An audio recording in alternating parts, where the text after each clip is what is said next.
O programa a seguir pode conter descrições de extrema violência e não é recomendado para pessoas sensíveis.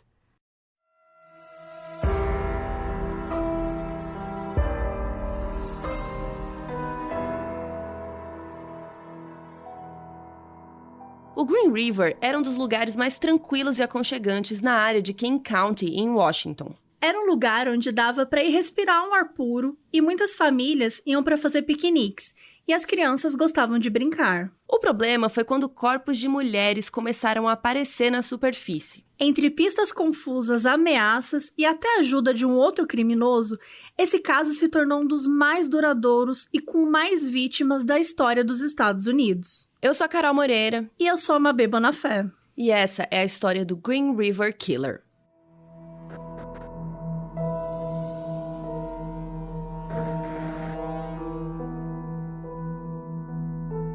Gary Leon Ridgway nasceu no dia 18 de fevereiro de 1949 em Salt Lake City, no estado de Utah, nos Estados Unidos. Os pais dele eram Thomas, um motorista de ônibus, e a Mary, que era vendedora na loja de departamentos JCPenney, que é uma loja bem famosa.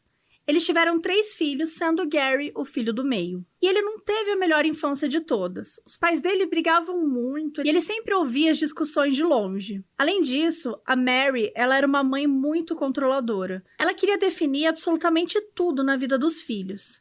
Até outros parentes achavam ela muito rígida com os meninos. Quando Gary tinha 11 anos, a família se mudou para King County, em Washington, onde eles moraram por muitos anos. Se a infância do Gary não foi excelente, a adolescência foi pior ainda. Desde pequeno ele tinha uma questão que ele fazia xixi na cama, que é bem normal entre crianças, mas no caso dele se estendeu até os 13 anos. Cada vez que ele acordava e a cama estava molhada, a mãe limpava as partes íntimas dele. E a relação do Gary com a mãe é muito chave para a gente entender os comportamentos que ele foi tendo ao longo da vida. Logo nessa época da puberdade, ele começou a sentir meio que uma atração pela mãe, bem entre aspas, assim. O Freud fala muito sobre isso, né? Que é a pessoa que a gente se apaixona primeiro, né? Que é o sexo oposto da criança. Então, no caso do Gary, era a mãe, assim. Só que isso não é uma conotação sexual, né? Necessariamente. É uma necessidade das crianças de se sentirem seguras, amadas, né? Inclusive, lidar com isso é muito parte da relação dos filhos com os pais, né? Para que a criança se torne independente, criar boas relações com outras pessoas. Então, esse amor demais pela mãe, né? O amor de mãe, o Freud explica, entendeu? Só que ele também sentia muita raiva pelo fato da Mary ser uma pessoa extremamente dominante. Não deixava ele fazer o que ele queria. E como falam, né, gente? O amor e o ódio, eles andam lado a lado.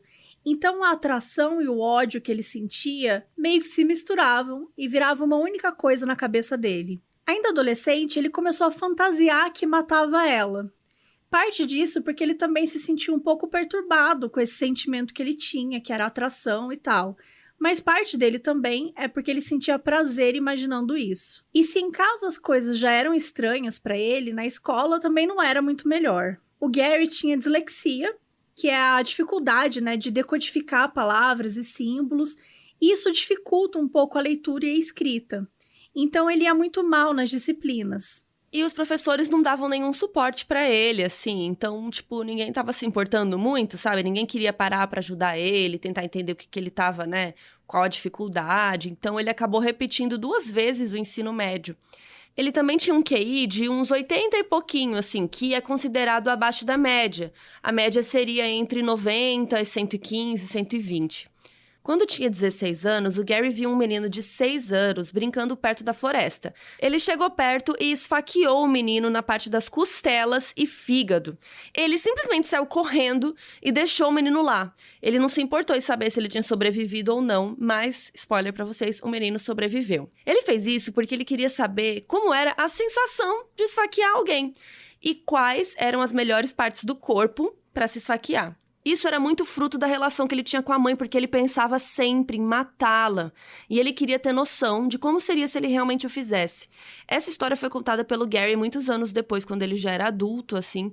Então, a gente não tem muita informação sobre esse menino, se ele foi à polícia, o que aconteceu, né? O fato é que o Gary saiu ileso. E toda essa história da relação dele com a mãe lembra muito o Ed Kemper, né? Que a gente já fez episódio aqui no Modus, que a maioria a razão, né, do problema do Ed Kemper, ele mesmo falou depois que era a relação dele com a mãe. O Gary só se formou em 1969, com 20 anos de idade. E nessa época ele estava namorando uma menina chamada Claudia Craig, que ela tinha 19 anos. E logo depois de se formar, ele trabalhou por alguns meses numa empresa de caminhões motorizados chamada Kenworth. Até que em julho do mesmo ano, ele se alistou no exército, foi para a marinha, e ele foi enviado para o Vietnã e para as Filipinas.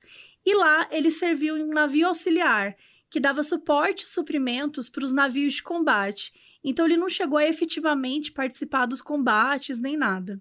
E aí o Gary começou a transar muito com prostitutas. Ele praticamente só fazia sexo desprotegido, o que acabou fazendo com que ele pegasse gonorreia e ele ficou muito puto por causa disso. Mas aí ele aprendeu e parou de fazer sexo desprotegido? Não, ele continuou fazendo sexo sem proteção. Em agosto de 1970, ele ainda estava servindo e aí ele se casou com a namorada dele, a Claudia. Mas eles passavam pouquíssimos tempos juntos por conta do serviço dele. Em junho de 71, o Gary foi dispensado da Marinha e voltou para King County. Quando ele chegou, ele descobriu que a Claudia estava traindo ele com outro cara. E pior ainda, ela se apaixonou e pediu o divórcio do Gary. Eles se divorciaram oficialmente em janeiro de 72. O Gary ficou super puto e começou a falar mal da Claudia pra todo mundo, que ela era uma vadia, que ela não se dava ao respeito. Como se ele não tivesse traído ela inúmeras vezes, né? Detalhe. Mas enfim, ele seguiu a vida e voltou a trabalhar naquela empresa de caminhões, a Kenworth. E ele trabalhava como pintor, ajudando na montagem de rodas dos caminhões, e ele manteve esse emprego aí por décadas. Ainda em 72, ele conheceu e começou a namorar uma mulher chamada Marcia Winslow. Os dois se casaram em dezembro de 73, quando o Gary já estava com 23 anos. 2 anos depois, no dia 5 de setembro de 75, o casal teve um filho, chamado Matthew Ridgway. Durante esse segundo casamento, o Gary começou a ser uma pessoa muito, mas muito religiosa. Do tipo de andar com a Bíblia para tudo quanto é lugar, batendo na casa das pessoas para recitar versículo. Pensa num cara chato. E ele tinha um pastor. Nada contra, tem até amigos que são.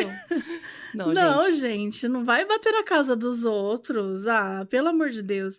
Ele tinha um pastor e ele seguia tudo que o pastor falava. E, inclusive, ele queria obrigar a Marcia a fazer a mesma coisa. Então, ele não bastou ele querer, né, seguir tudo, ele queria que a esposa fizesse a mesma coisa. E o Gary ficou tão envolvido que muitas vezes ele chorava quando ouvia um sermão ou lia a Bíblia e tal. Virou algo muito importante na vida dele. Só que enquanto isso, ele continuava com os anseios sexuais dele. O Gary, ele queria muito sexo o tempo todo, ele queria fazer toda hora, de várias maneiras. E a Marcia, ela não aguentava esse ritmo, ela não curtia.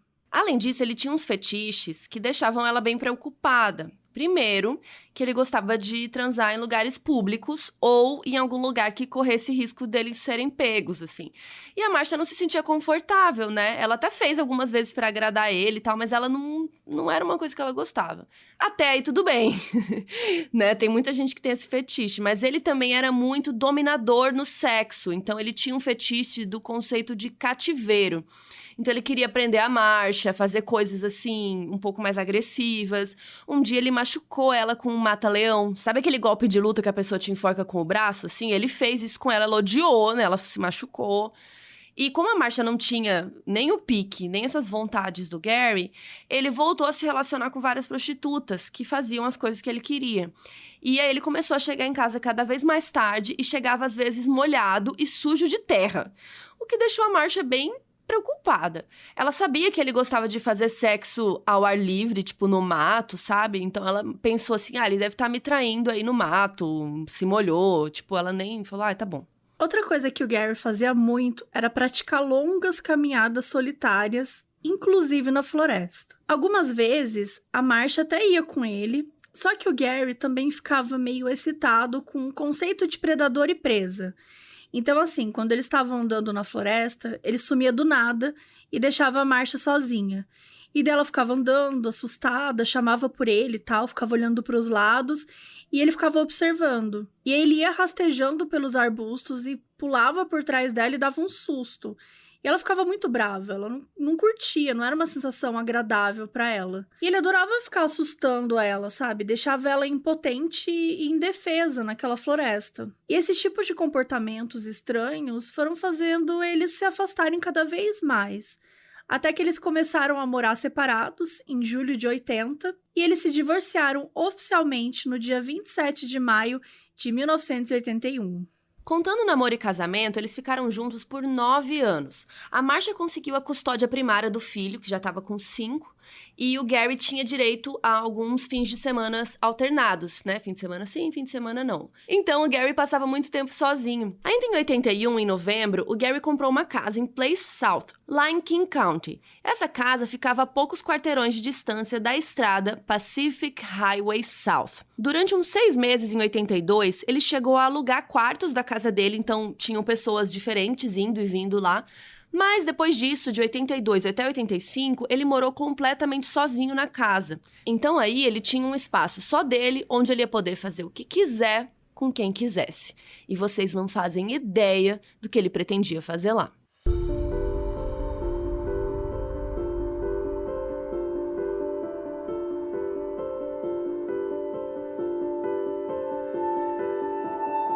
Como a gente contou, o Gary estava morando sozinho, então, desde 1982, depois que ele se divorciou da segunda esposa dele. E a partir daí, ele começou a dar vazão aos seus desejos mais sombrios. Ele pegou sua obsessão com o sexo e juntou com a curiosidade que ele tinha pela morte e passou a ir atrás de prostitutas para matar. No dia 15 de julho de 1982, um grupo de crianças estava brincando no Green River, que ficava ali na área de King County. E era um lugar super comum para as famílias irem fazer piquenique, para as crianças brincarem, ou só um lugar para você ir relaxar. Mas nesse dia 15 de julho, tudo mudou. Essas crianças que estavam brincando notaram que tinha alguma coisa flutuando na água. E de início eles acharam que era alguma coisa que tivessem jogado no rio, um lixo, alguma coisa do tipo. Mas quando eles chegaram perto, perceberam que era um corpo. Eles ligaram para a polícia, que foi averiguar tudo. E a vítima era uma garota de 16 anos, chamada Wendy Lee Caulfield. Ela vivia com uma família adotiva temporária e trabalhava como prostituta. Na semana anterior, no dia 8 de julho, ela saiu de casa e nunca mais foi vista. O corpo dela estava quase nu, exceto pelas meias e os sapatos. E as roupas, a calça, a camisa e a calcinha tinham sido amarrados, tudo junto, para fazer um laço, e estavam em volta do pescoço dela. A autópsia confirmou que ela tinha sido morta por estrangulamento. Ela tinha sofrido uma fratura grave no osso hioide, que fica na parte superior do pescoço, embaixo da mandíbula, e também tinha tido uma hemorragia nos músculos do pescoço. Além desses machucados, ela também estava com um osso do braço quebrado. Pela autópsia, conseguiram constatar que ela morreu na noite de 8 de julho, no mesmo dia em que ela saiu de casa. Ao longo do resto do mês, a polícia investigou o caso da Wendy, achando que tinha sido um caso isolado, talvez um cliente que se tornou violento, ou alguém que estava passando de carro e fez isso com ela. Mas quando chegou agosto, mais 4 cadáveres de mulheres apareceram flutuando no Green River.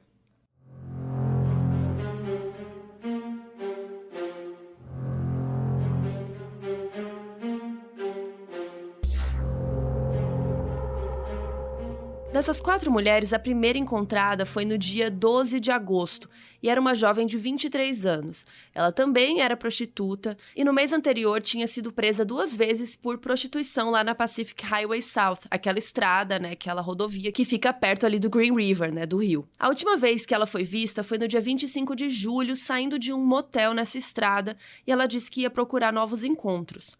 O corpo dela estava sem roupas e tinha descido até a parte baixa do rio, até que ficou preso em alguma coisa. 3 dias depois, no dia 15 de agosto, eles encontraram 3 corpos. 3. Tudo ao mesmo tempo. Então tinha a Marcia Chapman, que tinha 31 anos. Ela morava com os 3 filhos num apartamento perto da Pacific Highway South. E ela estava tendo problemas financeiros. Então ela começou a se prostituir para conseguir uma renda. Ela saiu de casa no dia 1º de agosto e não foi mais vista. E agora a gente vai ouvir um trecho do primeiro episódio de Catching Killers da Netflix, que é Na Cola dos Assassinos, o relato do detetive Dave Harker no momento que ele viu o corpo. When I arrived, I worked my way down to the river, through the tall grass on the bank. The body lying closest to me was in the water, 3 feet down, and she was naked.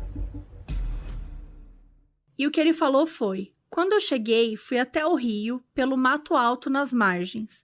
O corpo mais próximo estava na água, a menos de 1 metro, e ela estava nua.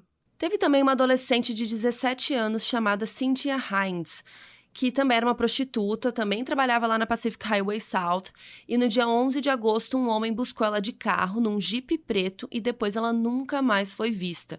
O cafetão dela que viu ela indo embora no carro. E por último, uma jovem de 16 anos chamada Opal Mills. No dia 12 de agosto, ela ligou para falar com os pais e a ligação foi rastreada como sendo feita na Angle Lake State Park, que é bem pertinho dessa rodovia ali, a Pacific Highway. Depois dessa ligação, ninguém nunca mais a viu. E depois que o corpo foi encontrado, os amigos contaram em depoimento que a Opal tinha envolvimento com prostituição também. Então, recapitulando, 5 mulheres foram encontradas mortas no Green River. As idades variavam entre 16 e 31 anos. Todas eram prostitutas e estavam na Pacific Highway South ou próximo de lá quando desapareceram. Uma foi encontrada no dia 15 de julho, outra só um mês depois, no dia 12 de agosto, e outras 3 no dia 15 de agosto, só 3 dias depois aí do mesmo mês. E aí ficou claro para a polícia que se tratava de um serial killer, né? E sim, esse serial killer era o Gary Ridgway, mas a polícia ainda não sabia. Ele estava começando a colocar para fora os instintos mais violentos dele, abusando e depois matando várias mulheres. No dia seguinte dessas 4 vítimas encontradas, no dia 16 de agosto, a polícia criou uma força-tarefa especial unicamente para caçar esse assassino. O xerife nomeou Dave Riker como detetive-chefe. Ele era casado e tinha 3 filhos. Ele já estava ali no homicídios há 3 anos, ele já tinha tido casos difíceis, mas nunca um serial killer. Ao todo, juntaram 25 detetives, parte deles eram da área de homicídios e outra parte era da de crimes sexuais. E a mídia começou a noticiar tudo e criaram esse nome de Green River Killer, que eu vou traduzir aqui porque às vezes não dá pra entender, né? Que Green River é o Rio Verde, então ele é o assassino do Rio Verde.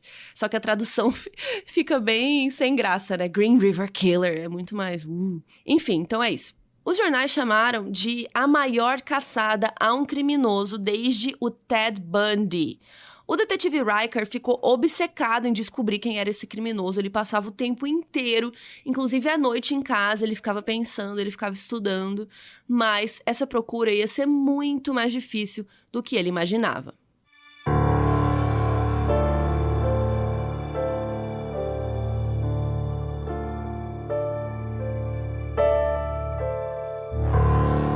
O Gary era um cara muito esperto. E ele foi desenvolvendo o próprio modus operandi, que foi se aprimorando com o passar do tempo. Então esse apanhado geral que a gente vai falar aqui do emo dele, né? O emo é como fala o modus operandi dele, que começou em 1982, só que foi alterando e não tem a ver só com essas 5 garotas, né? Essas 5 mulheres que ele tinha matado, porque ele ia testando coisas diferentes, com novas vítimas e tal. Para começar, a primeira coisa que a gente tem para falar é o local. Ele sempre passeava de caminhonete por 7 áreas específicas, que eram os lugares muito comuns de áreas de prostituição. Dentre essas 7, 3 eram pontos em partes específicos da Pacific Highway South, onde ele cometia a maioria dos assassinatos. Todo dia ele passava horas passeando por esses lugares, dirigindo, tal, antes e depois do trabalho, e ele escolhia prostitutas que ele se interessava e tal, ficava de olho nela por vários dias, sempre passando de caminhonete para ver como é que é o jeito delas, para ver como elas se comportavam, com quem elas falavam, se tudo combinava com o que ele estava buscando. No geral, o Gary preferia mulheres brancas, a maioria das vítimas dele era branca, mas ele também teve algumas vítimas negras e asiáticas aí com o passar dos anos. Ele preferia garotas mais jovens, que tivessem entre 16 e 18 anos, mas também tiveram vítimas mais novas, entre 13 e 14. Ele sempre preferiu meninas menores de idade, por quê, né? Porque elas são mais inocentes, eram mais fáceis de enganar, e também porque a maioria das vezes elas eram virgens.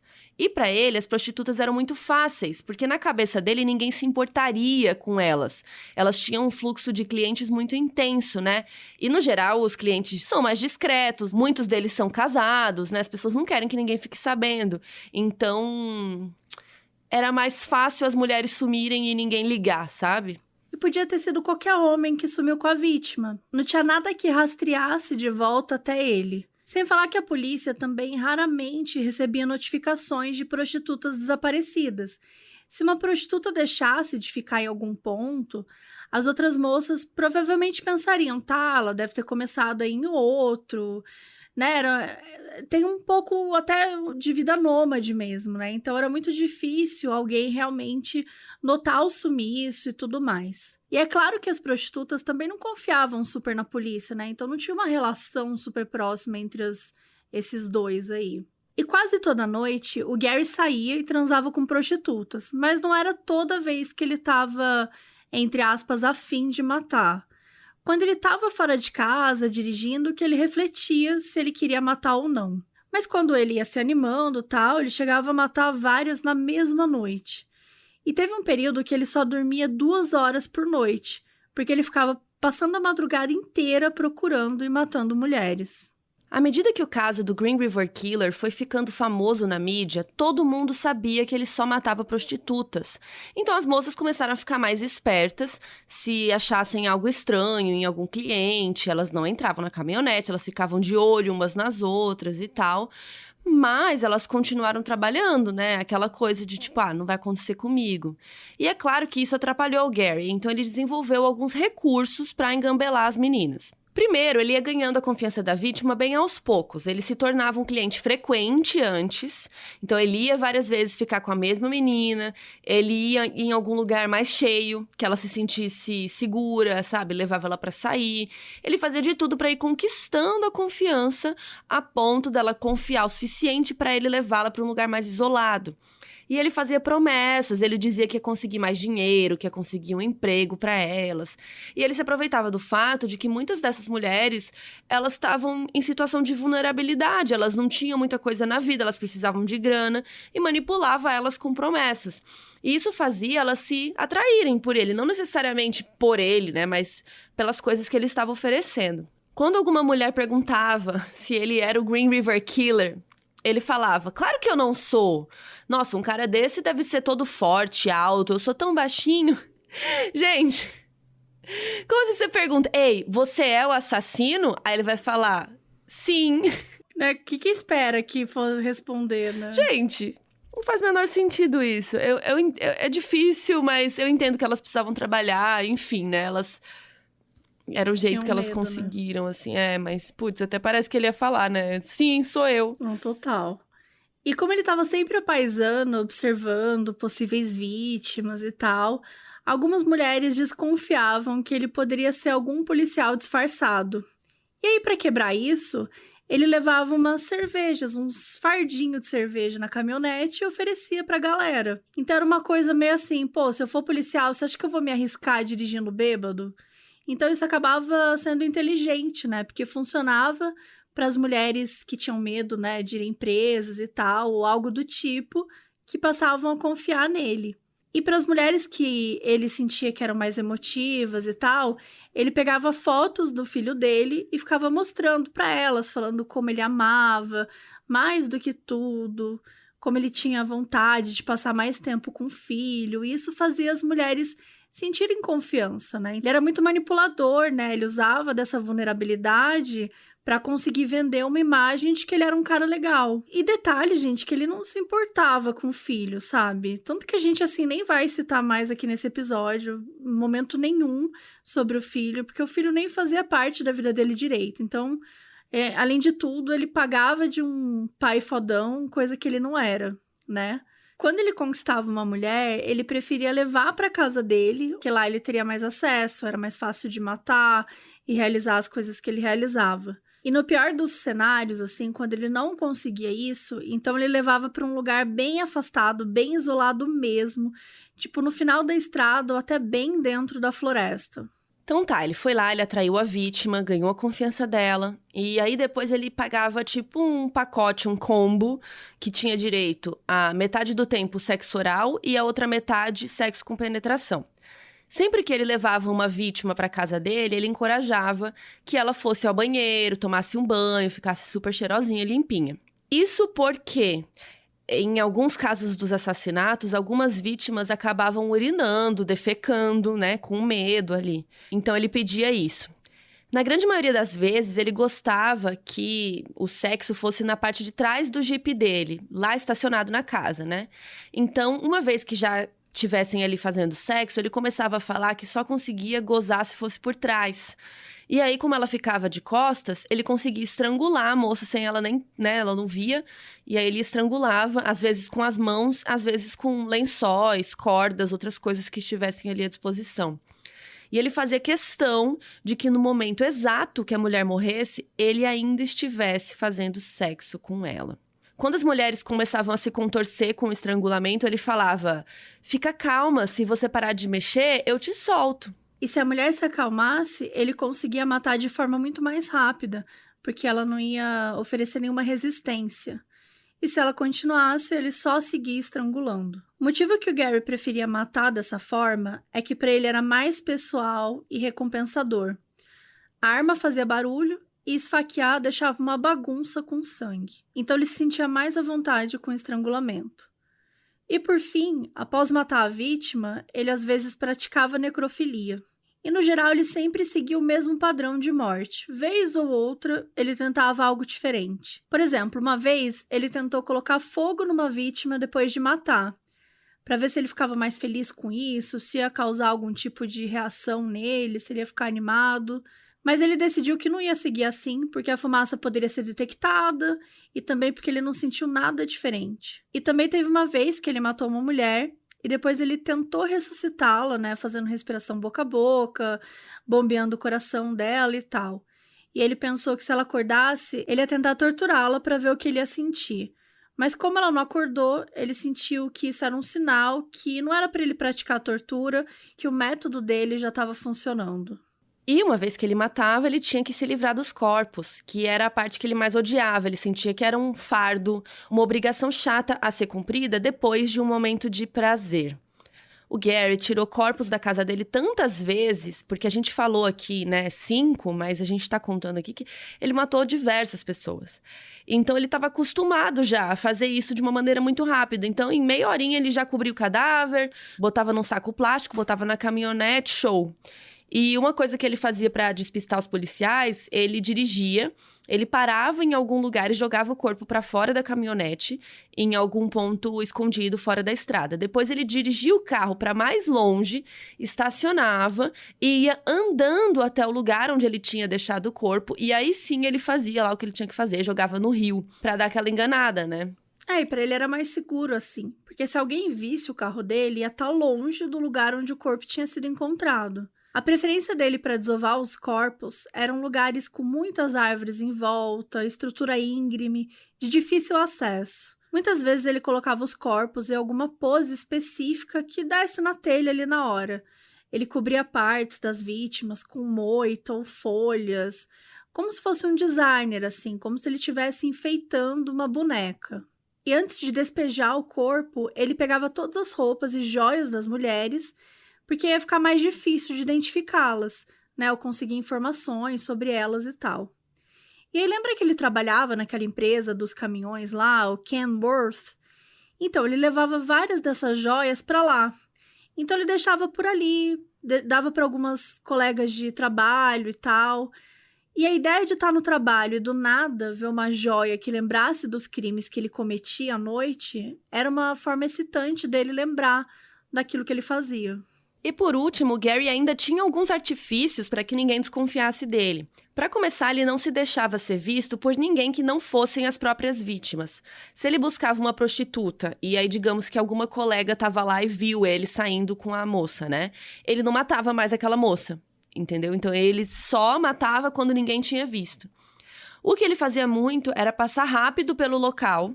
Então, ele fazia contato visual com a moça que ele queria, mostrava dinheiro na mão, e então ele dirigia mais pra frente, um pouquinho mais afastado, e esperava a moça ir andando até lá.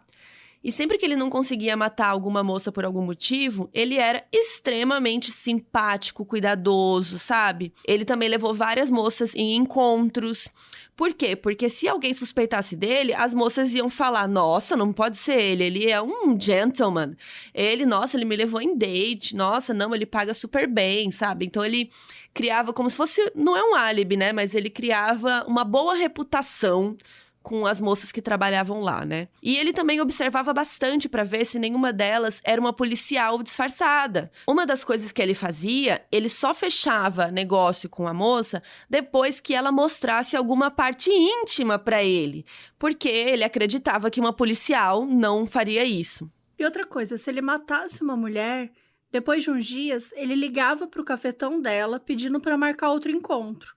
Porque daí, se um dia a polícia visse os registros, ia perceber, né? Pô, mas ele ligou pedindo pra mulher ir lá de novo, então significa que ele achava que a mulher estava viva. Então ele ia criando essas evidências, essas provas aí, esses álibis para poder ajudar ele. E olhando um pouco para a imagem que ele passava para a família, para os colegas de trabalho e tal, o Gary tinha uma imagem de cara simpático, na dele, que não fazia nada de mal para ninguém. Que ele era cooperativo, tímido, mas que se alguém precisasse de ajuda, ele poderia ajudar. E também uma pessoa que poderia ter um relacionamento sério por anos. E isso, naquela época, era bem importante, porque tava naquela loucura dos serial killers, anos 70, 80, então a mídia tava falando muito sobre isso.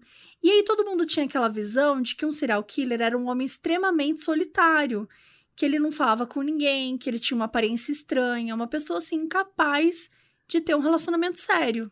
Então, isso ainda era uma coisa a favor para ele, que foi casado, né, por vários anos e tal. E, por último, uma coisa que ele amava fazer era criar evidências falsas.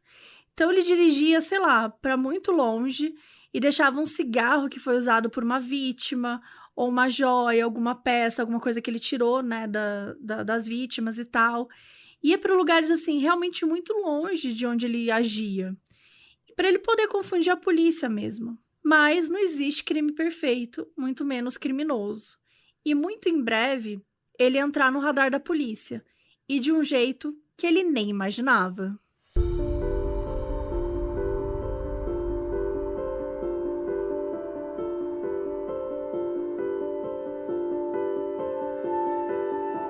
Durante o resto de 82, a Força Tarefa estava trabalhando ativamente no caso, inclusive recebendo dicas do FBI.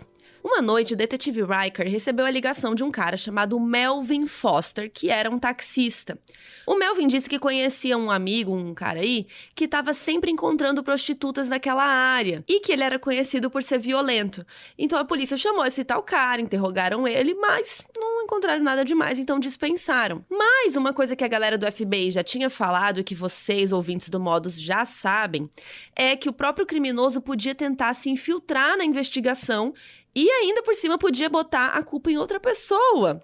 Então decidiram investigar quem? O Melvin Foster. O que descobriram? O Melvinho era taxista, tinha 40 e poucos anos e morava perto de Olímpia, lá em Washington, que era mais ou menos 1h30 ao sul de Seattle. Mas ele dirigia até Seattle para trabalhar, justamente perto da área onde as moças trabalhavam lá, as prostitutas.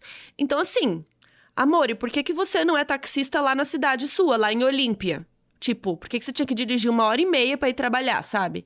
E a polícia falou, estranho. E também o detetive Riker, ele encontrou mandado de prisão no nome dele, do Melvinho, como diria Carol Moreira. Melvin, é tipo Melvinho, só que em mineirês. Melvin, por violação de trânsito.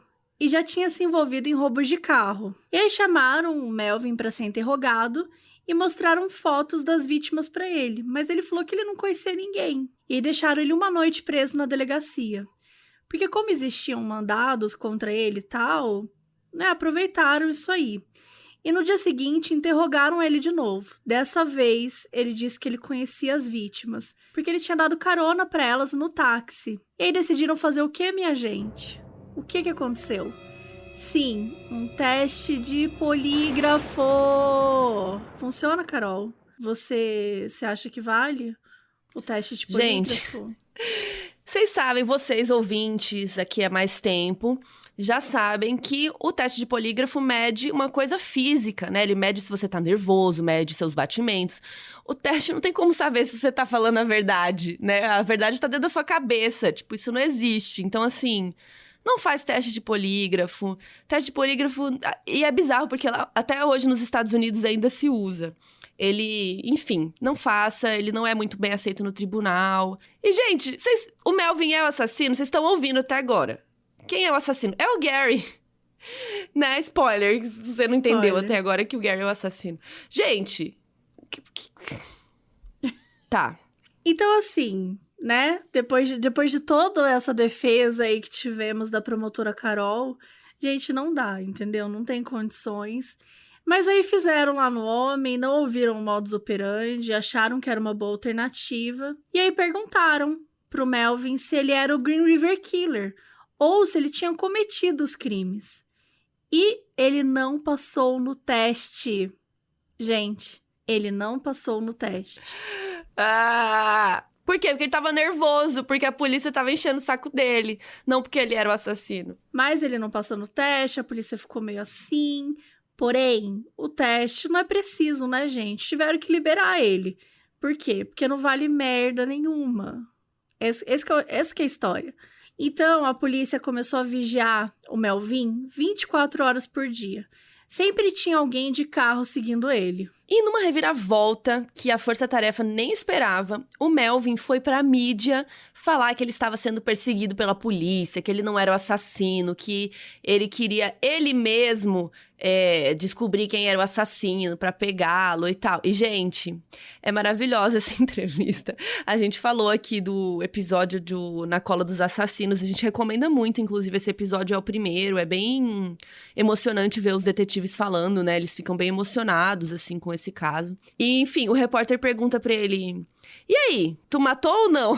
Mais ou menos assim. Ele fala, e aí, você é assassino? Qual é que é? Gente, eu juro por Deus, o repórter, tipo, ele vai falar sim. Enfim, vamos ouvir um trechinho. For nearly a month now, undercover officers have been stationed in this area, keeping a 24-hour watch on Melvin Foster, who lives just up the road from here. Are you scared at all? Scared, no.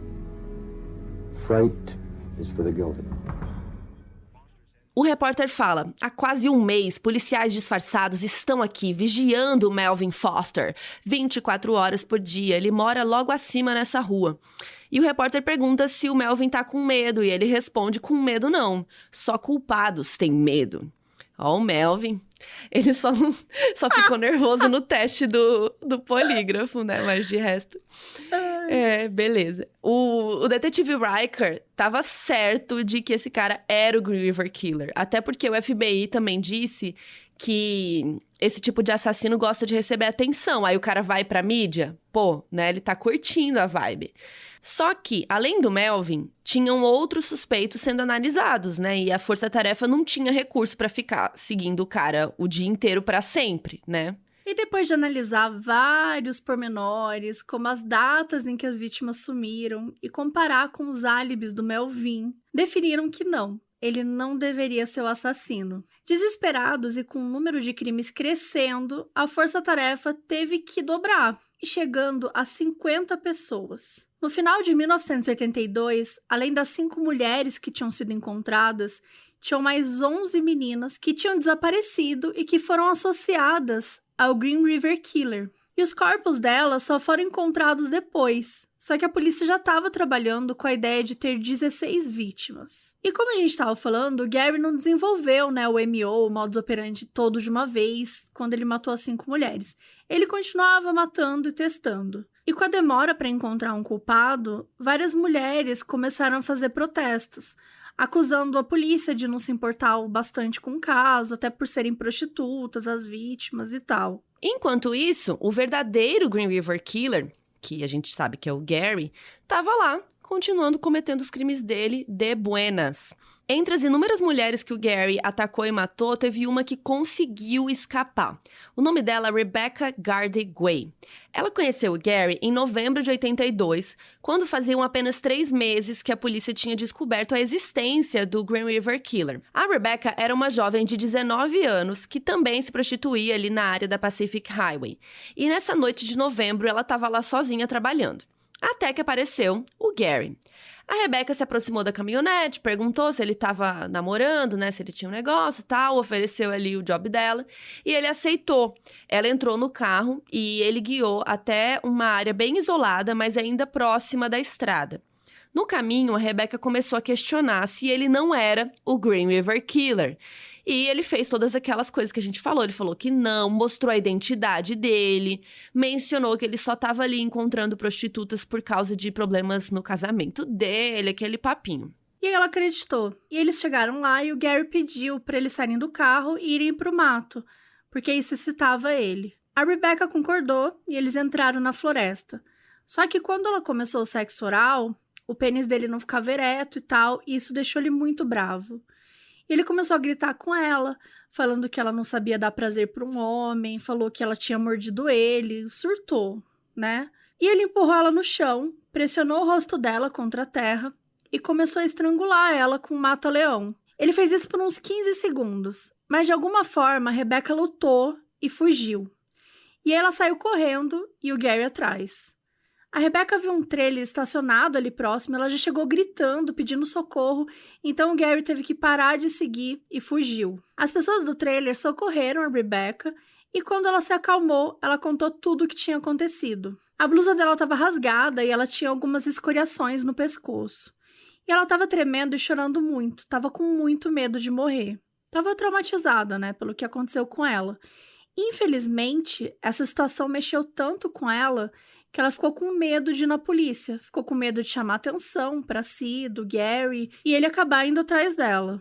Enquanto isso, o Gary seguiu a vida cometendo mais assassinatos.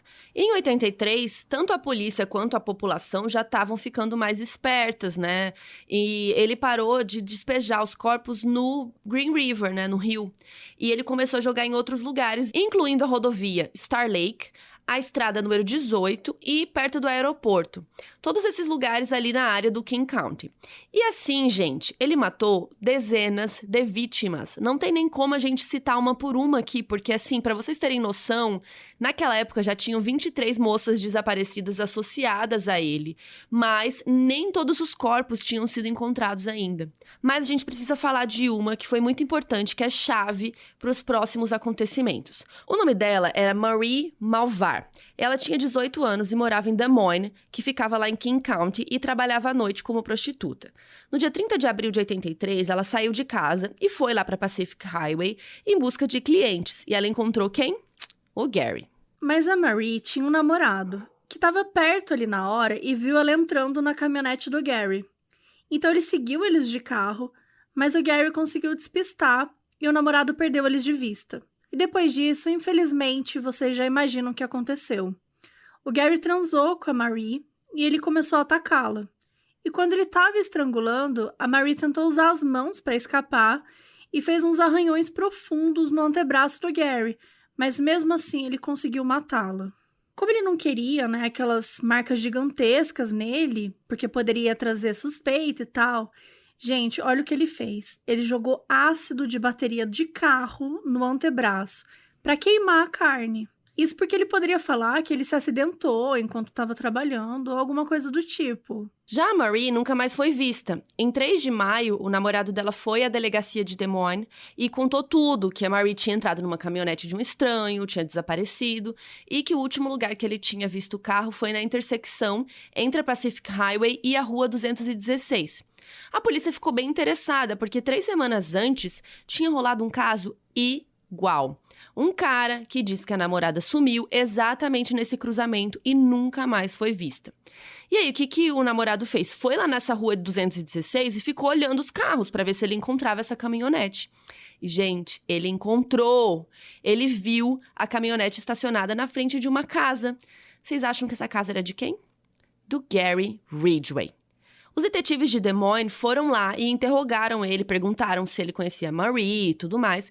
E o Gary falou assim, olha, ela eu não conheço, mas sim, eu me relaciono bastante com prostitutas e tal, mas a Marie mesmo eu nunca tinha visto, nunca vi na minha vida, não. Foi a partir desse caso da Marie que a força-tarefa contra o Green River Killer começou a ficar de olho no Gary. A polícia de Des Moines reportou a situação para a galera ali da força-tarefa e ele entrou para a lista de suspeitos do caso. Só que não puderam fazer nada, porque as descrições que o namorado da moça deu e tal eram muito gerais.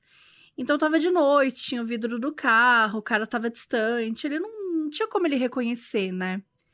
O corpo dela foi encontrado meses depois, em setembro. E a partir daí, gente, começa uma verdadeira perseguição que vai levar o restante dos anos 80. O Gary estava sempre no radar do detetive Reichert e também dos outros. Eles entrevistavam ele de vez em quando, às vezes tirava da lista de suspeito, às vezes colocava de novo. No geral, o Gary era muito cooperativo. Ele agia como se não tivesse nada a esconder. Ele tinha uma estratégia muito boa que era mentir o menos possível. Então, ele contava o máximo de verdade que dava.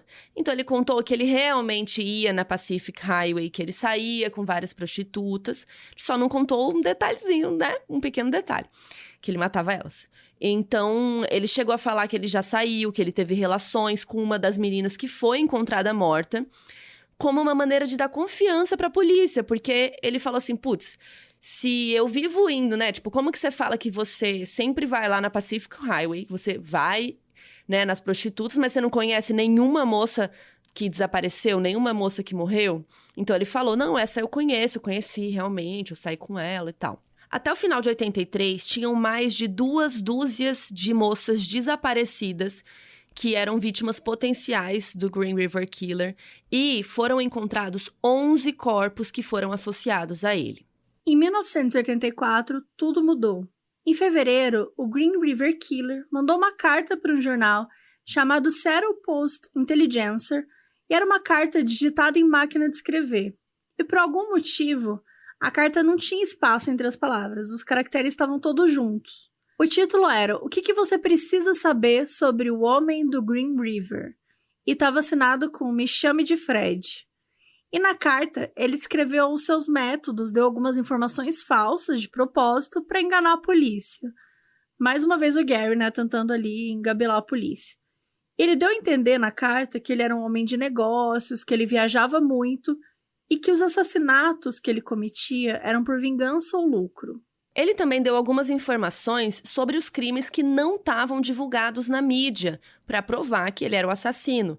Ele falou coisas que a polícia nem sabia, tipo, tal objeto foi usado durante tal crime, sabe? Um tempo depois dessa carta, em maio de 84, o Gary ligou para a Força Tarefa querendo ajudar e se ofereceu para fazer o quê?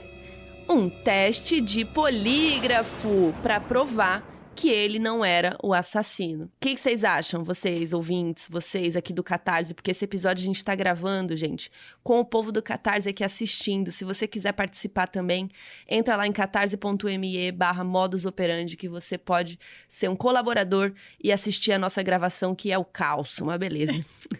Então vamos lá, vocês acham que ele passou, gente? É óbvio que ele passou no teste de polígrafo. Ele ficou relaxado, tranquilo, respondeu tudo lá e a polícia cravou, pô, realmente, ele não é mais suspeito. Gente, relembrando, o assassino foi lá, se ofereceu e passou. Então, assim, é por isso que, né, vamos repetir, teste de polígrafo não serve pra nada. Enfim, como falamos, 84 foi um ano bombástico e ainda tinha muita reviravolta pra acontecer.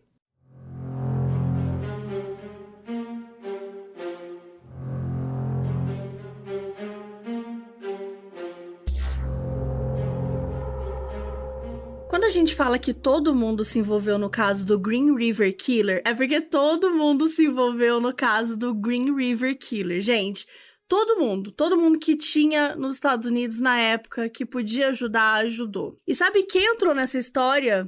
O Don Douglas, como diria a Carol Moreira. Fala direito, que quem não tava aqui naquele episódio não vai entender nada. Não vai entender nada, não. É o John Douglas. A gente já falou, né, dele, gente, 1000 vezes. É o agente do FBI que entrevistou vários dos serial killers mais notórios do mundo, que ajudou a criar todo um sistema de perfil criminal pro FBI e que escreveu aquele livro do Mindhunter, que inspirou a série da Netflix. Enfim, ele, o grande John Douglas. O cara. E no livro Mindhunter tem um capítulo, que é o capítulo 19, em que ele fala muito sobre como foi a experiência dele com o Green River Killer. Então ele também participou desse caso, também deu opinião, fez perfil criminal, enfim. Ele ficou sabendo desse caso em 1982 mesmo, que foi quando tudo começou. E depois que os 5 primeiros corpos foram encontrados, a Força Tarefa mandou várias informações para ele e pediu que ele fizesse um perfil criminal. E John Douglas fez. O perfil dele dizia que o assassino era um homem branco, forte, com um subemprego e que conhecia o rio e se sentia muito confortável ali na região e que não apresentava nenhum remorso. Era um homem que passou por experiências humilhantes com mulheres e que considerava os crimes dele como algum tipo de missão, fosse para resgatar a honra ou a masculinidade dele ou por algum outro motivo. O Douglas definiu que esse assassino não tinha nenhuma característica muito marcante, e isso era péssimo, né? Porque significava que muitas pessoas podiam se encaixar nesse perfil. Também indicou que o criminoso, no máximo, tinha uma inteligência mediana, não cometia os crimes de maneira sofisticada. À medida que a coisa foi escalonando, a gente sabe que o Gary foi adequando o modus operandi dele. Então, novas vítimas foram aparecendo em locais diferentes, com algumas pequenas diferenças. Isso foi uma coisa que deixou o Douglas muito incomodado, porque na época utilizavam um conceito do assassino organizado e desorganizado. E o Green River Killer tinha muitas características dos dois, o que tornaria ele o que depois foi chamado de assassino misto. E do ponto organizado, ele tinha o fato de ter muita noção das evidências que deixava nas cenas do crime e tal, ele tomava cuidado para não deixar digitais. E ele também tinha um tipo específico de vítima, que eram prostitutas, jovens em uma mesma área. A gente falou o tipo de jeito que ele enganava a polícia, né? Nesse lado ele era muito organizado e muito inteligente até. Mas a coisa que tornava ele mais desorganizado é que ele improvisava muito. Então ele ia pensando assim, hoje eu vou levar ela pra matar aqui neste lugar e vou desovar neste outro lugar. Tipo, ele não tava pensando, hoje eu desovei no Green River, então o próximo tem que ser em outro lugar. Não, ele meio que tava assim, tava na telha, sabe? E ele também praticava necrofilia, que é uma característica que o Douglas e os colegas sempre associaram a criminosos desorganizados, que cometem estupro depois da vítima morta, né? Os organizados costumam fazer isso antes quando fazem. O fato dos crimes serem super adaptáveis preocupava o Douglas, porque isso abria margens para o famoso copycat, né? Que são os imitadores, pessoas que pudessem fazer um crime parecido e se passar pelo Green River Killer, e isso ia passar batido, né? Porque qual que é o problema disso? Porque aí o copycat sai ileso, né? Ele mata alguém e aí, sei lá, joga no rio lá, no mesmo rio que o outro tá jogando, aí ninguém vai se tocar que tem um outro assassino e esse novo assassino nunca vai ser preso, sabe? Então isso é super perigoso também. Quando chegou 84 e os assassinatos iam aumentando, o Douglas chegou a imaginar que talvez fosse um grupo de assassinos que seguiam a mesma base primária, mas cada um cometia do seu jeito e desovavam onde quisesse. Outra coisa que o John Douglas fala bastante no Mindhunter é sobre o que ele acredita ter sido as piores dificuldades e os erros dos policiais durante a investigação. Para começar, o tipo de vítima já dificultava demais, porque muitas prostitutas seguiam um estilo de vida nômade. Então elas passavam algumas noites ali, depois mudavam de lugar, então ficava difícil o rastreio. Em muitas ocasiões que o cafetão ou outra pessoa, reportava para a polícia que alguma moça tinha sumido, às vezes ela tinha ido embora por vontade própria, tentar a sorte em outra cidade, nem sempre ela tinha desaparecido. E muitas delas não tinham documentos, ou às vezes usavam documentos falsos, dados pelos cafetões. Então isso dificultava muito, não tinha como encontrar registros médicos, porque não tinha o nome real, então vários motivos prejudicavam aí no reconhecimento. E aí o Douglas criticou muito os recursos da força-tarefa. Quando o caso começou em 82, a polícia lá de King County não tinha nenhum computador, né? 82, gente. Então, assim, era uma bagunça para arquivar as vítimas, os suspeitos, as pistas. Ainda mais nesses casos que tem grande repercussão popular, que todo dia são várias pessoas ligando com supostas informações. Então, quando o próprio FBI, que é, né, fodão, lida com isso, já é cansativo. Agora, imagina uma polícia local que não tinha todos os recursos e agentes para algo tão grande, nunca tinha tido um serial killer, né? Imagina a treta. O Douglas também falou da falta de coordenação, que cada agente saía seguindo as suas pistas, ninguém sabia direito quem era responsável pelo quê, e é óbvio que isso prejudicou muito. Principalmente no início da investigação, que é quando o assassino tá mais com medo de ser descoberto. A polícia não agiu de forma dura naquela época, então ele foi ficando mais confortável. Depois que passou de 82, o Gary, né, o Green River Killer, viu que ninguém estava conseguindo pegar ele, então ele foi ficando confiante e cometendo cada vez mais crimes. Mas ao mesmo tempo que a polícia era bem falha, o próprio John Douglas também estava suscetível a erro em alguns momentos. É importante falar que a essa altura da carreira, o Douglas já era o fodão do FBI. Então ele tinha decifrado a mente dos assassinos, todo mundo já conhecia ele assim. Então ele não era mais aquele cara que recebia um caso, ia lá e ficava investigando. Não, ele era o cara fodão, ele prestava consultoria para as investigações de todos os maiores criminosos do país. Então todo mundo procurava eles, né? Então ele não tinha condições de ir em todos os casos. Às vezes ele nem visitava, nem ia para a cidade.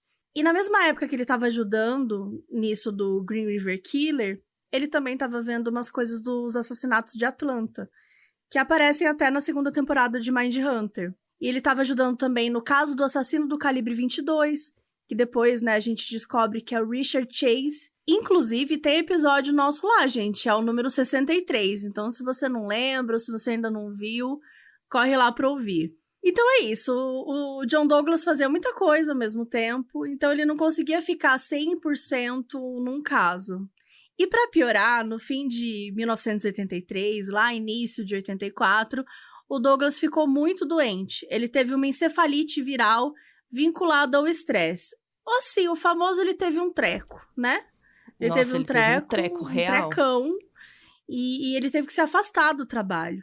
E aí, quando ele voltou, mais pro meio do ano, o Green River Killer já tinha mandado aquela carta em fevereiro, lembra? Aquela carta que ele mandou lá pro jornal? Lembro. Por quê? Porque a polícia foi lá e mandou essa carta pro Douglas analisar. E ele falou que aquilo não tinha sido escrito pelo Green River Killer, que era algum copycat, que era amador e que dava pra ver na carta que não era real. Gente, putz, que vacilo, Douglas. Esse foi um grande erro dele, porque, né, vocês sabem que foi o Gary Ridgway que escreveu, sim. Mas os policiais falaram, pô, é o Don Douglas, é o John Douglas. É o João falou, tá falado. Se ele falou que não é, não é, né? Deixaram a carta pra lá, não investigaram mais isso. Só que aí, né, o Douglas foi se afastando gradualmente desse e de outros casos pra cuidar da saúde, porque ele teve um treco, ele tava ferrado. E aí, em 84, a polícia de King County ofereceu uma recompensa de $100 mil para quem ligasse e desse alguma informação que levasse ao paradeiro aí do Green River Killer. E aí eles receberam várias ligações, mas nenhuma foi realmente útil. E aí, desesperada, a força-tarefa se voltou para outra pessoa para pedir ajuda. Uma pessoa que conhecia crimes quase tanto quanto o John Douglas, talvez mais, mas que estava do lado oposto da lei.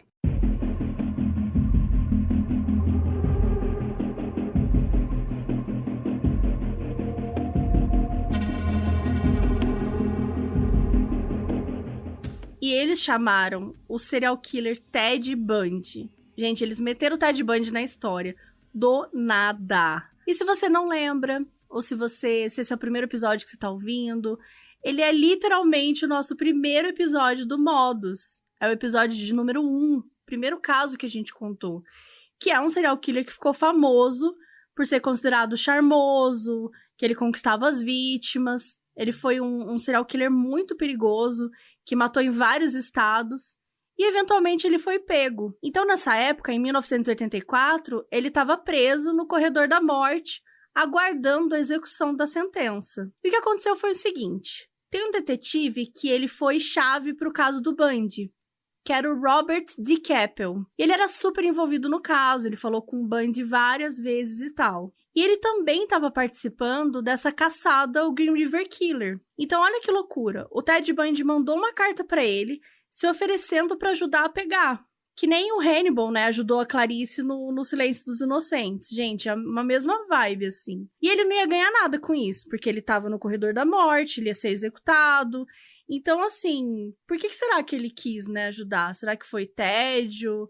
Será que foi zoeira? Será que ele queria, sei lá, se sentir fazendo alguma coisa? A gente nunca vai saber. O fato é que a força-tarefa estava tão desesperada para pegar esse cara que eles aceitaram a ajuda. Afinal, o Bundy proporcionava uma linha de raciocínio diferente da de um policial. E nessa época, o Douglas e o colega dele, o Robert Ressler, já tinham entrevistado vários serial killers para entender o pensamento deles e tal. Então, assim, não é que eles estavam ali agora inventando a roda, né? Eles já estavam fazendo isso, então já estava um pouco mais comum essa ideia. Se você não lembra, tem um episódio também aqui no Modus sobre o Mindhunter, que a gente conta tudo isso, que é o nosso episódio 14. Então, o detetive Keppel trocou cartas com o Bundy e ele e o detetive Riker, que era o chefão, foram lá cara a cara falar com o Ted Bundy algumas vezes. E, pasmem, ele realmente ajudou. Ele disse que esse assassino se apegava aos lugares mais recentes onde ele tinha ido. Então, se o corpo mais recente tivesse sido encontrado em X lugar, os próximos ele devia desovar nesse mesmo lugar. E aí, só depois que ele mudaria. Ele falou também que o Green River Killer com certeza morava bem perto de onde despejava os corpos, porque ele tinha um conhecimento invejável da área. A coisa mais valiosa que ele disse é que com certeza esse assassino cultivava uma relação ou amizade com suas vítimas antes de matá-las, o que a gente já contou aqui que era verdade. No fim, ironicamente, o John Douglas e o Ted Bundy foram as duas pessoas mais importantes para a construção do perfil do Green River Killer. Para fechar o Ano Louco, que foi em 1984, tem uma última situação. E lembra da Rebecca Gardway? Ela foi atacada pelo Gary em novembro de 1982, mas ela conseguiu escapar na floresta, né? A gente contou um pouquinho antes aí no episódio. E aí foi só 2 anos depois, que seria dezembro de 1984, que ela reuniu forças, que ela teve coragem para ir na polícia e contar o que realmente aconteceu. E o que a motivou foi ver que o Green River Killer só estava matando mais e mais pessoas. Então a Rebecca achou que o que ela tinha a dizer poderia ser importante, que eles iam conseguir pegar ele de uma vez por todas. Ela ligou para a Força Tarefa e contou tudo o que aconteceu, sobre como eles se encontraram, como eles foram para uma área isolada, e aí ele pediu para ela sair do carro, e enfim, contou toda a história. E a Rebecca ainda deu uma descrição bem detalhada dele, que ele era um homem branco, de 30 e poucos anos, cabelo castanho claro e possivelmente com um bigode. E mesmo sendo uma época mais fria, porque era novembro, o cara estava usando só camisa e short. Ela contou que o veículo dele era uma caminhonete e, do que ela lembrava, parecia ser um modelo recente. Então, como foi em 82, ela achava que era de 80 para frente. Mas a informação chave que ela deu foi: o homem mostrou para ela o crachá de funcionário da onde, gente? Da Kenworth. Lembra que ele mostrava os documentos para passar confiança para as mulheres? Pois bem, a Rebecca lembrou que esse era o trabalho dele. E aí a galera da Força Tarefa já lembrou de quem? Do Gary, porque até a descrição física e o veículo batiam com ele, né? Ele já tinha sido suspeito antes, lembra que ele fez teste de polígrafo, foi lá? Então, assim, os agentes colocaram fotos de 6 homens na frente da Rebecca e perguntaram se algum deles lembrava o homem que a atacou. A Rebecca nem pestanejou, gente. Ela já pegou direto a foto do Gary e falou: foi ele. Ela não teve nenhum pingo de dúvida. Tinha certeza do cara que ela estava apontando. Passadas umas semanas investigando mais a fundo e tal, em fevereiro de 1985, a Força Tarefa bateu na porta dele e falou das acusações. E como vocês sabem, o Gary tinha aquela política, né, de falar o máximo de verdades possíveis para ele não ser pego na mentira depois. Então ele falou que ele lembrava da Rebecca, que ele tinha sim saído com ela, que eles foram para a floresta e que ele pagou pelos serviços dela. Mas ele falou que o que aconteceu foi que durante o sexo oral, ela mordeu ele e ele, por reflexo, colocou as mãos no pescoço dela e apertou, para tirá-la de lá. Infelizmente, gente, a Rebecca decidiu retirar as acusações. Talvez por medo de que ele viesse atrás dela, ou por ter se convencido que ele era um escroto, mas que não era um assassino em si. E assim, a força-tarefa não pôde indiciar o Gary. E eles desistiram de continuar olhando para esse lado. Agora vamos pensar assim, só em 84 a gente teve carta, o Gary fez teste de polígrafo, teve o John Douglas e o Ted Bundy envolvidos e uma mulher que foi atacada por ele falou com a polícia. Chegou 85, o Gary pensou o quê? Ok, vamos maneirar, né? Já quase me descobriram aí umas vezes, melhor eu ficar mais de boa. Então, 85 foi quando começaram a diminuir o número de crimes do Green River Killer. Enquanto isso, o Gary conheceu e começou a namorar uma mulher chamada Judith Mawson. E assim, ele estava caidinho por ela, ele realmente amava a Judith, de acordo com ele, né? E como passava muito tempo com ela, ele também foi perdendo a vontade de cometer crimes. Então, em 85, foram encontrados 4 corpos. Eram corpos de mulheres que tinham sumido em outros anos. Então, matar mesmo, a gente não tem notícia que ele tenha matado em 85. Inclusive, 2 desses corpos atrelados a ele foram encontrados em Portland, né, em Oregon, o que chocou muito a polícia, porque era longe. A polícia nunca tinha encontrado um corpo associado ao Green River Killer fora do estado de Washington. Então isso deixou a força-tarefa doida, porque eles já não estavam mais encontrando corpos.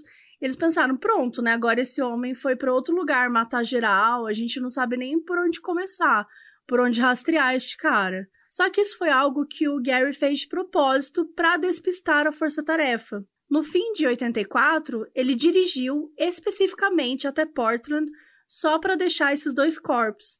E ele deixou de uma maneira super fácil de encontrar, porque ele queria mesmo que fosse achado e que a polícia ficasse enlouquecida. Então foi isso, enquanto a polícia toda estava se descabelando, sem saber que pista seguir, meu Deus, será que ele tá atacando em outro estado, nananã, o Gary estava lá de boa em 85 e no ano de 86 inteiros. Mas em 1987, isso tudo ia mudar.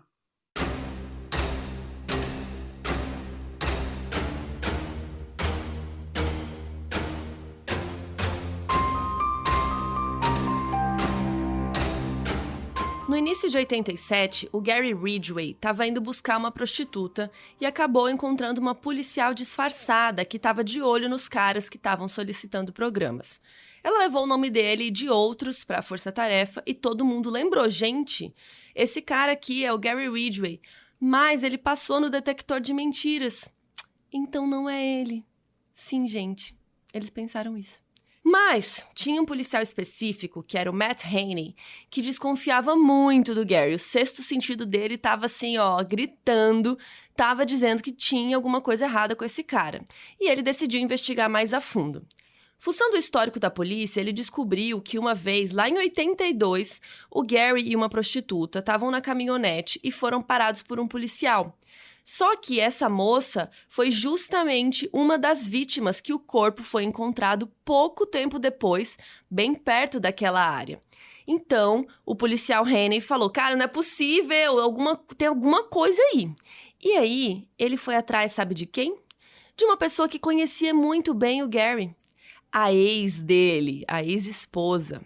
A gente tá falando da segunda esposa aqui, que é a Marcia Winslow. Lembra dela, a mãe do filho dele? E que o Gary queria toda hora fazer sexo com ela, forçar ela a fazer sexo, assustava ela na floresta, aquela coisa toda. Pois bem, o Haney conversou com a Marcia e ela contou que eles costumavam acampar. E cada lugar que eles acampavam era perto de algum lugar onde o Green River Killer despejava os corpos.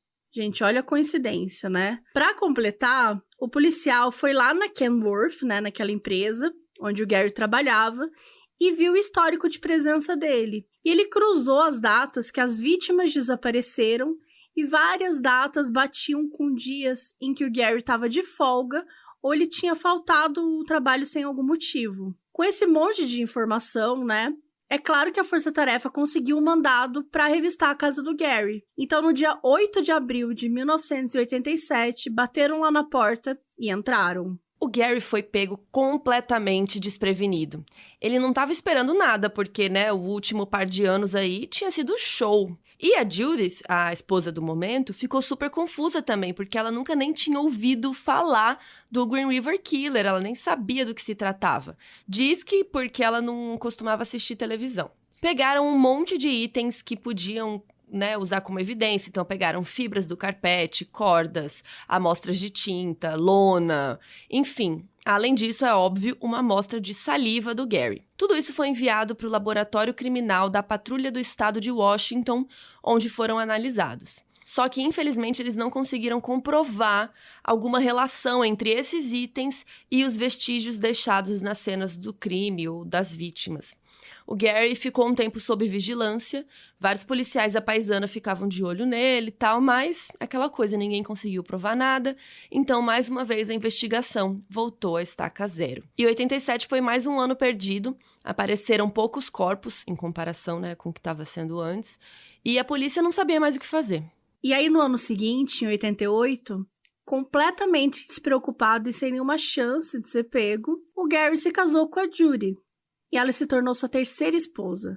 Enquanto isso, mais de 20 corpos de prostitutas foram encontrados em San Diego, lá na Califórnia, e a Força-Tarefa imaginou que talvez o Green River Killer tivesse se mudado para lá para continuar os seus crimes. E aí o detetive Riker e os outros agentes viajaram para San Diego e se uniram com a polícia local para investigar. Só que acabou que eles gastaram um monte de grana para nada, porque esses outros assassinatos não tinham nada a ver com o Gary, com esse caso do Green River Killer. Era uma outra pessoa que estava fazendo isso, mas a gente não conseguiu descobrir quem. Então, mais uma vez, a Força-Tarefa não tinha nada. E pior ainda, eles já tinham gastado uma quantidade surreal de dinheiro nos últimos anos, com essa investigação toda e tal, sendo que desde 1985 a investigação não tinha grandes avanços. Em busca de apoio da população, eles resolveram fazer uma última tentativa de conseguir fazer o caso voltar à tona e diretamente para a mídia. Então, em dezembro de 88, foi exibido um especial de 2 horas chamado Manhunt Live. E nesse programa eles relembravam o histórico de crimes do Green River Killer, mostraram várias pistas das investigações nos últimos anos. E a ideia é que o público americano assistisse e ficasse todo mundo ligado nas informações para ajudar com denúncias, dar alguma dica. Então tinha vários números gratuitos na tela para ligar e tal. Para atrair a audiência, eles chamaram para ser apresentador um ator que era o Patrick Duffy, que naquela época estava protagonizando a série Dallas, que era um super sucesso de público. O detetive Riker foi o rosto da Força-Tarefa no especial, foi entrevistado pelo Duffy, deu várias informações e tal. Se vocês quiserem assistir, adivinha onde que está? Você sabe, Mabel, onde está isso? No site, gente, modusoperandipodcast.com. Lá tem todas as informações. Vocês conseguem conferir tudinho nos episódios. É só clicar no episódio do Green River Killer, que tudo que a gente tá falando aqui, com link, com informação, vai ter lá. Tem foto, tem um monte de coisa legal. Enfim, durante o especial, o detetive Riker mandou uma mensagem ao vivo pro Green River Killer. E ele disse o seguinte. I've worked this case for over 6 years now. And I feel very confident that someone will soon be leading us to you. When we get this information, no one will care anything about you or your problems. All everyone will want is for you to be punished. Many investigators believe that you enjoy the killings. Several of us believe that you are haunted by them, that you want your own nightmare to stop, that this experience for you has been a nightmare. However, this nightmare will not end. It still haunts you during every waking hour. You must contact me soon, before someone calls and leads us to you. If we identify you first, no one will care what you think or feel. It will be too late. Please call me. It's time for us to talk.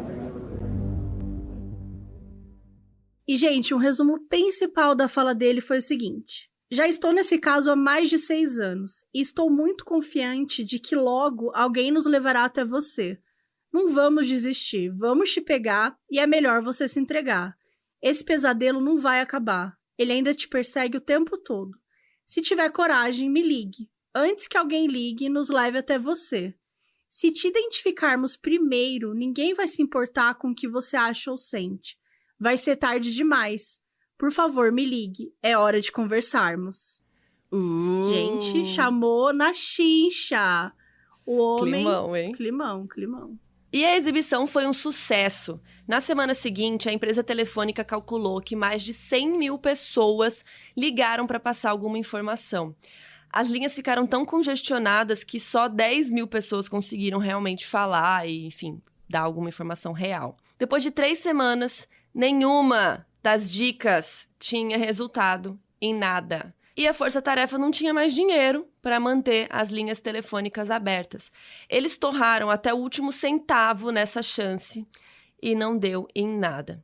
O John Douglas resumiu assim: várias pessoas dedicadas, se esforçando ao máximo, mas ainda assim era pouco e tarde demais.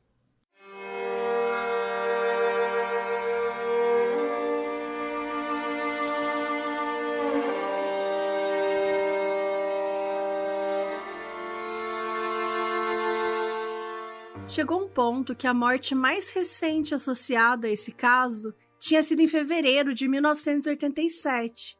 Então o resto de 1987 e 88 inteiro não teve vítima nova. E depois de 88, a força-tarefa foi se desmantelando bem lentamente. E todo mundo foi indo embora ou era realocado. E aí, gente, chegaram os anos 90.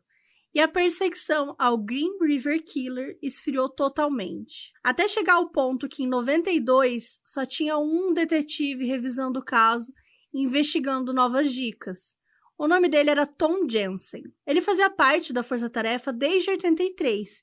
E ele era amigo próximo do detetive Rykard desde a época em que eles eram recrutas. E aí, nos anos 90, só tiveram mais 2 mortes associadas ao Green River Killer.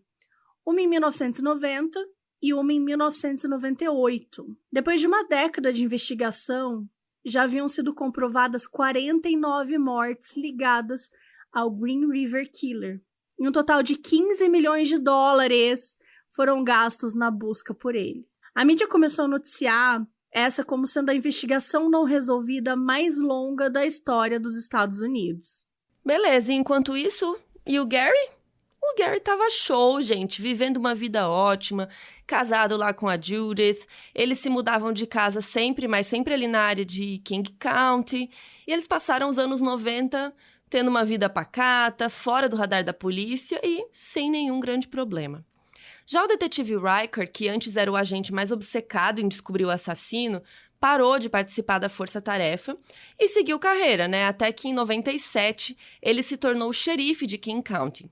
Mas ele nunca esqueceu os anos que ele gastou na busca pelo Green River Killer e das vítimas.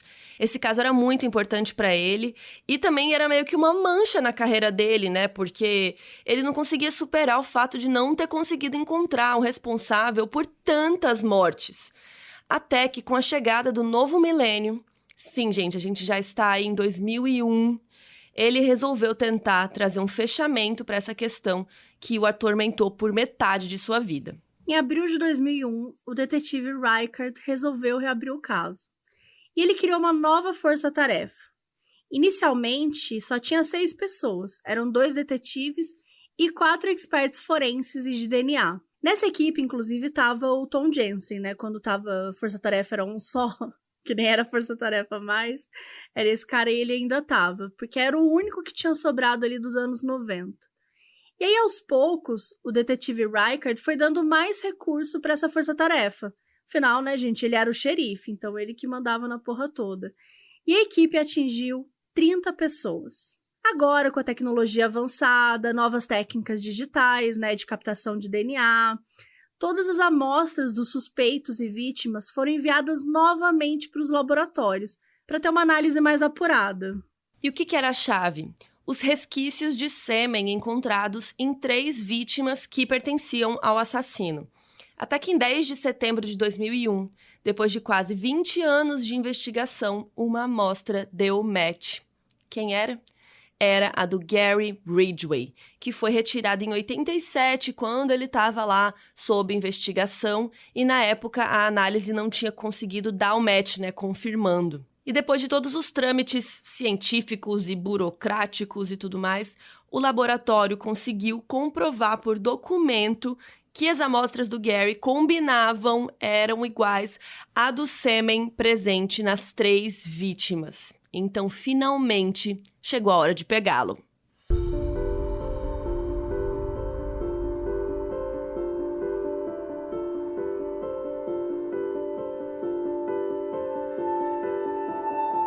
Dia 30 de novembro, o Gary tava lá no trabalho dele, na Kenworth. Gente, o cara ficou pra sempre na mesma empresa. Tava bem tranquilo lá na empresa dele, e aí quando ele saiu pra voltar pra casa, a polícia parou ele e ele foi preso imediatamente. Quase 20 anos após o seu primeiro crime, o Green River Killer finalmente foi pego. O Gary foi super interrogado pela polícia, mas ele negou tudo. Como a polícia já tinha todas as provas necessárias, ele ficou preso enquanto aguardava o julgamento. Ao saberem que ele trabalhava na Kenworth, na parte de pintura, eles foram fazer uns testes específicos e, gente, eles conseguiram encontrar nas vítimas, em algumas delas, vestígios minúsculos de uma tinta específica que era usada na empresa que ele trabalhava.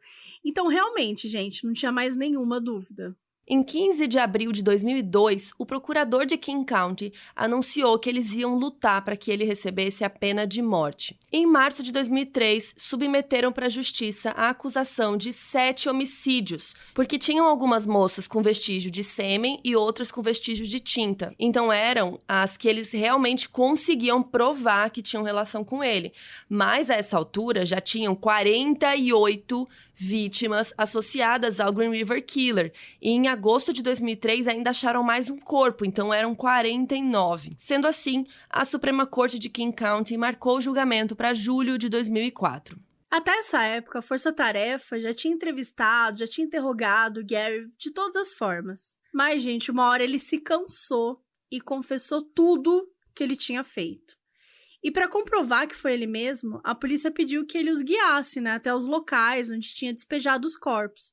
E ele fez isso e ainda deu informações a mais que a polícia ainda não tinha nem noção. Inclusive, ele ajudou a polícia a achar o corpo de uma mulher que ele tinha matado nos anos 80 e que nunca tinha sido encontrado. Mas a coisa mais assustadora que ele falou foi o seguinte, que até então, o número de mortes oficiais, que eram ligados a ele era 49. Mas o Gary falou que ele tinha matado muito mais do que isso. Que ele se lembrava de matar pelo menos 70 mulheres. E que teve uma hora que ele parou de contar. A pior coisa é que ele sequer lembrava de quando ele começou a matar. Então, assim, tinha essa ideia de que a primeira vítima dele tinha sido a Wendy Caulfield, porque foi o primeiro corpo a ser encontrado. Mas o Gary ligava tão pouco para as vidas que ele tirou que ele embaralhava tudo na cabeça dele. Então ele falou assim, eu acho que eu matei alguém, um pouco antes dela, mas eu não tenho certeza. Ele chegou a dizer que achava que talvez já tivesse matado gente desde os anos 70. E ele lembrou que quando estava com a segunda esposa, ele foi num encontro com uma prostituta e não gostou. Aí ele disse assim, eu acho que eu fiquei bravo, fiquei puto e talvez eu tenha matado ela, mas eu não lembro. E a mesma coisa com a última vítima dele, ele não lembrava quando ele tinha parado de matar. Em um interrogatório, ele disse que parou completamente em 85. Em outro, ele disse que foi em 87. Aí depois, em outro, ele... Não, eu acho que em 87 eu estava semi-aposentado, mas eu acho que eu matei, sim, depois disso. Então a gente nunca vai saber exatamente qual foi a primeira e qual foi a última vítima do Gary Ridgway. E é por isso que esse episódio é até um pouco diferente, A gente não conta exatamente quando tudo, porque também nem ele sabia. Ele falou que ele odiava que as mulheres o controlassem e que matá-las era o jeito delas não terem controle sobre ele. Women had control over me, and I don't like being controlled. I thought I was doing you guys a favor. Killing prostitutes. Here, you guys can't control them, but I can. E o que ele disse foi o seguinte, as mulheres me controlavam e eu não gosto disso. Fiz um favor a vocês matando prostitutas. Vocês não podem controlá-las, mas eu sim. Olha que lixo, Que cara podre, o jeito que ele falava, enfim, não tinha menor respeito por vítima nenhuma, ou pela vida humana, de uma forma geral. A esposa dele, a Judith, ela também foi entrevistada e ela disse que ela nunca tinha desconfiado de nada. Mas sabendo do que ele fez, ela falou, olha, ele sempre acordava muito cedo, madrugava mesmo, dizia que ia trabalhar. Então, talvez ele tenha cometido alguns desses crimes nesse período. E ela também ficou aliviada em saber que depois que o Gary conheceu ela, diminuiu muito o número de mortes. Ela falou que ficou feliz de saber que, de alguma forma, ela deixou ele feliz e ocupado, e indiretamente isso ajudou a poupar, né, a vida de dezenas de outras mulheres que poderiam ter se tornado vítimas. Isso tudo aconteceu na segunda metade de 2003. Então, ok, tava tudo confessado, então o próximo passo era o julgamento, certo? Não, errado. Em troca desses meses de colaboração e todas as informações adicionais, o Gary recebeu uma oferta, que se ele assinasse um acordo assumindo a responsabilidade pelas 49 mortes, ele seria mandado apenas para prisão perpétua. Porque eles só tinham provas concretas daquelas 7 vítimas. Então, 7 para 49 era uma diferença bem alta, né? Então, eles precisavam que ele assumisse a responsabilidade pelas outras vítimas. Isso porque a outra opção dele era ir a julgamento e ser condenado à pena de morte. Então, ele resolveu aceitar e, em 5 de novembro de 2003, ele firmou o acordo. E isso gerou uma enorme revolta popular, tanto de parentes das vítimas como de parte da população. Porque eles diziam, se um homem que matou 49 mulheres deliberadamente não vai para a pena de morte, quem que vai? Né? Pra que tem pena de morte, então, se ela não é usada em casos como esse? E eu fiquei pensando, porque eu sou contra a pena de morte totalmente, sim, mas realmente é um ponto, né? Se existe, esse cara não vai? É um ponto interessante esse argumento, né? Falando, assim, do ponto de vista de um lugar que tem pena de morte, não faz sentido ter pena de morte e alguém que matou, né, tanta gente não ir. Eu concordo realmente com esse ponto. Eu concordo não, eu entendo o ponto das pessoas de questionarem isso, né? De que reclamaram, É, porque se fosse... Eu acho que só 7 vítimas já daria pena de morte pra ele, né? Não precisaria das 49. Eu sei que é muito difícil você ter uma parente sua, né? Alguém, e você não saber, o cara não assumir o crime, você não saber o que aconteceu com a pessoa, muitas vezes, né? Mas eu entendo que ele já iria pra pena de morte de qualquer forma, então não precisava ter feito esse acordo, né? Não sei. É super delicado falar, mas, por exemplo, você saber que ele foi responsável por matar o seu parente, acho que não precisa necessariamente ele dizer isso e assinar um papel, sabe? Uhum. Porque, assim, não é porque se ele não tivesse assinado o acordo, as pessoas não iam saber que ele matou. As pessoas iam saber de qualquer jeito. E quanto à pena de morte, no fim, pra mim, ela também vira uma coisa de vingança. Porque é aquilo, a pessoa fica... Pô, a gente tá falando aqui do Ted Bundy, que o cara viveu tantos anos que ele já tava aí, ó. Nessa época, o cara tava matando na década de 70. Aí, beleza, foi preso, nananã, a gente tava aqui. E o cara ainda ajudou essa história do Green River Killer. Quer dizer, até o lance da pena de morte, o cara fica anos no corredor esperando. Então, assim, quando ele morre, assim, aquilo já não, sabe, já não faz sentido. Não faz sentido, porque ninguém tá aprendendo nada com isso, né? Eu sou contra a pena de morte. Acho que se você vai atrás de pesquisar e entender como ela não funciona e como ela não reduz a criminalidade nos lugares e como ela muitas vezes é injusta, né? Porque se a gente fala que o sistema penal, o sistema carcerário é injusto, é óbvio que a pena de morte também vai ser injusta. Tem várias pessoas que foram condenadas e mortas e não tinham culpa, né? Esse caso aqui, por exemplo, vamos supor que aquele taxista que não passou no teste de polígrafo. O Melvinho. Vamos supor que ele fosse, que decidiram que ele era o Green River Killer e, sei lá, encontraram, alguém foi lá e reconheceu e ele foi preso. E aí ele iria pra pena de morte por um crime que ele nunca cometeu. Então, a gente já falou aqui, né? Várias pessoas que depois, com o DNA, conseguiram descobrir que o cara não matou a esposa ou coisas do tipo. Então, eu acho que é muito pesado essa coisa de você se sentir no direito de tirar a vida de uma vida humana, né? Eu acho que é uma coisa muito delicada e que precisava ser repensado. No caso, a gente não tem isso no Brasil. Esse é um grande debate, né? Mas é um grande debate da pena de morte, Mas enfim, mesmo com a repercussão, nada mais aconteceu. E o Gary foi mandado para a Penitenciária Estadual de Washington e começou a cumprir pena em janeiro de 2004. Ele ficou confinado em uma cela sozinho. Em 2015, já estamos chegando pertinho aqui, ele foi transferido para uma prisão de segurança máxima no Colorado, mas depois de alguns meses foi mandado de volta para essa prisão de Washington, até para facilitar a vida dos policiais que quisessem ter acesso a ele para os interrogatórios. Afinal, até hoje não se tem certeza de quantas mulheres ele matou, quantos corpos estavam espalhados, então a polícia ainda ia, fazer alguns interrogatórios com ele depois. Em 2004, o detetive Riker lançou um livro autobiográfico chamado Chasing the Devil, My 20-Year Quest to Capture the Green River Killer, que em português seria Caçando o Diabo, Minha Jornada de 20 anos para capturar o assassino do Rio Verde, traduzindo literalmente. E no ano seguinte, o Riker se tornou político. Ele é republicano e foi representante de Washington na Câmara dos Representantes dos Estados Unidos entre 2005 e 2019. Até hoje, o Tom Jensen continua tentando identificar vítimas do Green River Killer que não foram encontradas. Atualmente, o Gary Ridgway tem 72 anos e continua preso em Washington. E em janeiro de 2022, agora quando está saindo esse episódio, ele completou 18 anos preso. Em 2020, por causa da pandemia, vários prisioneiros fizeram uma solicitação formal para serem liberados em condicional até a pandemia passar, porque eles não estavam seguros com as condições de higiene do presídio, o que é um ponto bem relevante. Então, alguns dos prisioneiros tiveram seus pedidos atendidos, mas é bem claro, bem óbvio que a Suprema Corte decidiu que alguns detentos eram muito perigosos para voltarem às ruas ou para ir para casa. E isso incluiu, claro, o Gary, que continua preso, e é muito improvável que esse cenário mude. Infelizmente, até hoje, muitas famílias não tiveram a resposta que merecem e ainda não sabem se suas filhas, irmãs, primas desaparecidas também foram vítimas dele.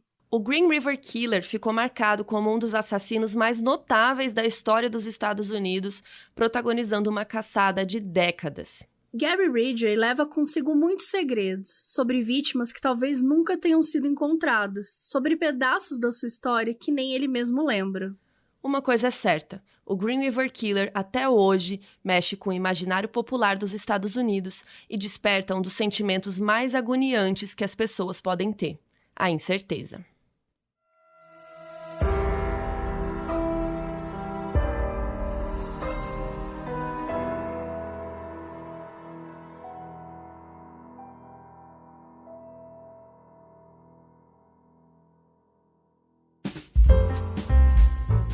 E agora, os erros de gravação do episódio. A gente tá falando da segunda esposa aqui, que é a Marcia Winslow. Lembra dela, a mãe do filho dele, que o Gary queria toda ola. Do nada eu virei o Cebolinha. Parte deles da área de homicídio. Deus me ajude. Sério, de noite não dá. De dia eles dormem, uma beleza. Mas a Marie tinha um namorado. Tanto nome difícil e eu não consigo falar Marie. Não, a gente já fez um episódio que era russo, né? Que era soviético. Nossa, pelo amor de Deus. Aqueles não dá. O norueguês. Gente, tá um cheiro de cocô aqui. Acho que ele não fez fui algum eu. cocô. Acho que ele fez cocô, eu não tô achando. Tadinho. Foi a partir desse caso da Marie que a força-tarefa contra o Green River Killer começou a ficar de olho no Gary. Green River Killer. Contra o Green River Killer. Greller Kriller.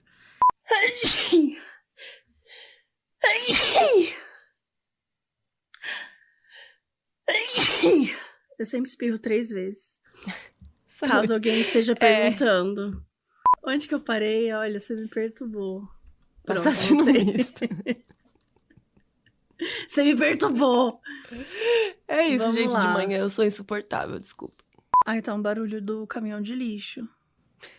Tá dando pra ouvir? Ai, vamos entrar nele e ir embora, né? Porque é isso. Vamos, leva nós.